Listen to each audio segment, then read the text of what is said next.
When Donald Trump came to Washington, it shook up the long-established money system that both Democrats and Republicans established to influence policy.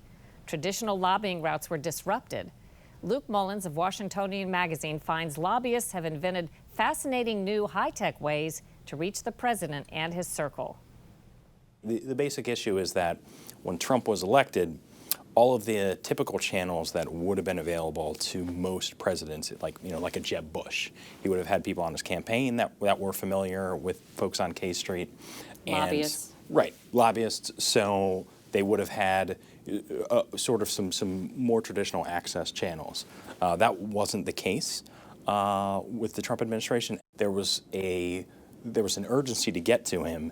And with those traditional channels not being there, the industry innovated. What are some of the tactics that they developed that were new and innovative? So one of the tactics that we talked about here is a tactic called geofencing. Basically what you're able to do is sort of create a grid around a specific geographic area and then serve ads using Twitter, Facebook, YouTube, just social media platforms to that specific geographic location.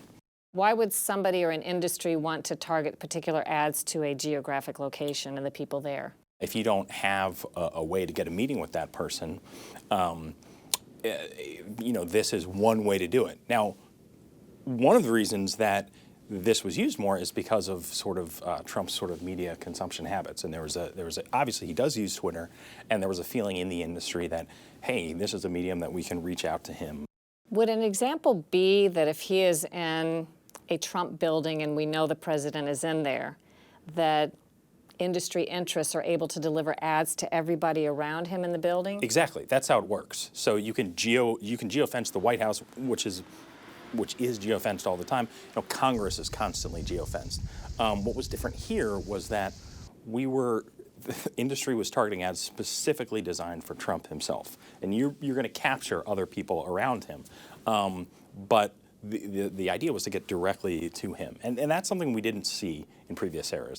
Do you know which industries did this, and did they meet with any success? What the Hotel Association was doing was following him basically wherever he went. So they geofenced the White House when he was there, Mar-a-Lago when he was in Florida, and even when he went to Davos last year to deliver a speech, they geofenced the hotel that he was around.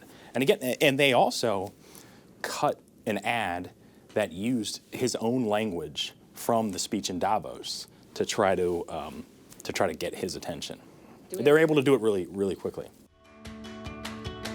Inbound travel to the United States gives the world a unique understanding of what makes America great. It's also vital to the health of our economy. America is open for business, and we are competitive once again. Is there any way to tell whether this is effective? It's so hard to know. Well, I mean, that's just the influence business in general is difficult to measure.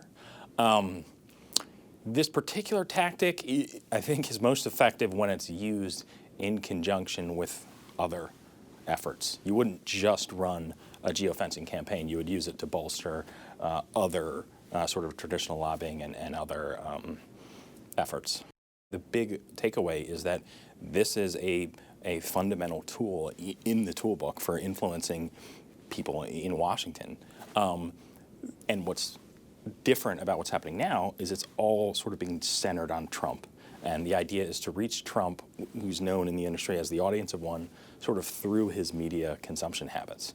Is there anything that we in the general public should be concerned when it comes to using of these tactics? Well, all of these tactics fall under the sort of broader category of sort of what's known as shadow lobbying. So the concern is that we have no idea who's doing this, how much they're spending, and that's a big concern. That should be a concern.